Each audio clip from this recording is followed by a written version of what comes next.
Hi, everyone from McAllen, Texas. I am back from about two-thirds of my second day here on my study tour, and got a lot of things I'm kicking around. Uh, I want to start with John's Gospel. In John's Gospel, we hear the refrain, "Come and see," again and again. They tell people to come and see Jesus. They tell Jesus to come and see people who need him. And being here has really allowed me to come and see at least a piece of what's going on down here at the US Mexico border.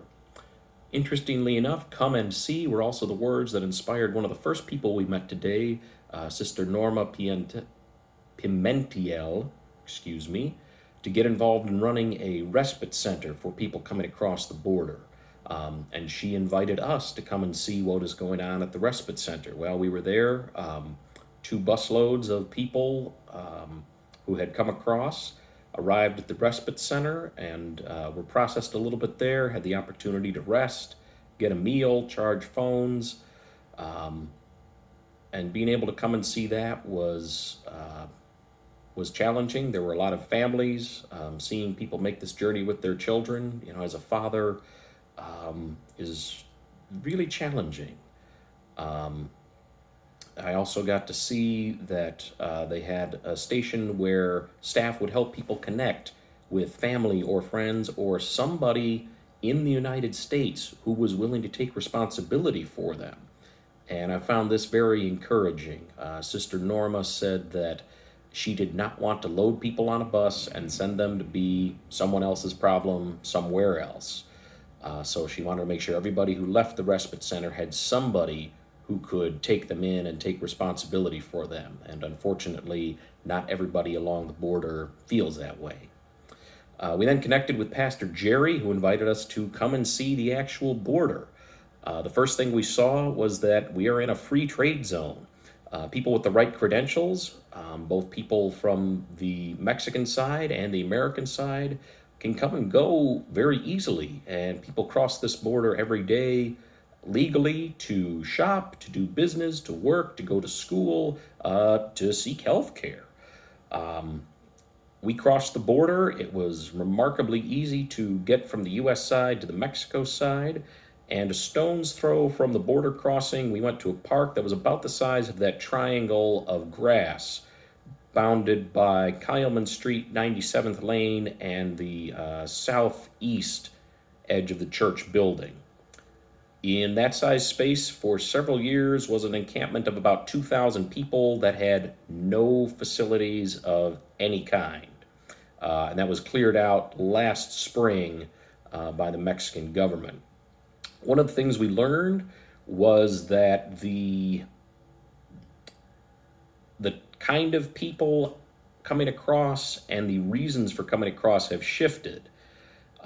Until about 10 years ago, what Pastor Jerry was telling us was that it was a lot of people from Mexico going to the United States to work, some legally, some not, many with the intention of returning to Mexico once they had made money.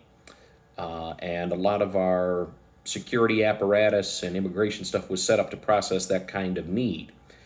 Within the last 10 years, people from Central America, Venezuela, Haiti, even Russia and Ukraine have entered Mexico because it's fairly easy to enter Mexico. And these people are trying to get into the United States and they have no intention at all of going home. So both the sheer number of people trying to come across as well as the fact that they have different reasons for coming across have combined to overwhelm all of the apparatus we have set up on the U.S. side. And I think it's this overwhelming of our systems that has really added that sense of crisis to what's going on down here around the border. I am so thankful for that opportunity to come and see. I've been able to come and see some people who looked in pretty rough shape, having just come across. But I also got to come and see people of faith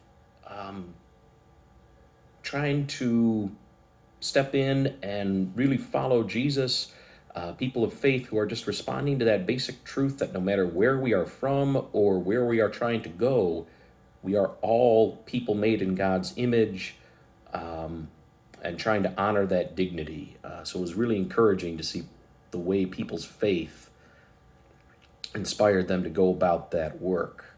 And I think it's really important for all of us, anytime we have the opportunity, no matter what the issue is, no matter what's going on, to follow the lead of our ancestors in faith, to come and see, actually lay eyes on a situation for ourselves, to see real people in real places. And even if that doesn't lead us to easy answers, even if that doesn't necessarily change our thoughts on a situation, we can at least know that we've had that opportunity to come and see.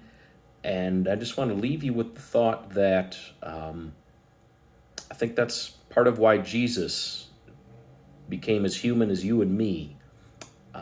He wanted to come and see. He wanted to come and see our need. He wanted to come and see what all our lives were really like. And he wanted to make it possible for us. He wanted to invite us to come and see God's love that is made real and took on flesh in him. So I'm so thankful for the opportunity to come and see. I want to thank you for coming and seeing just some of my thoughts that I want to share with you. Blessings on your day, and peace be with you.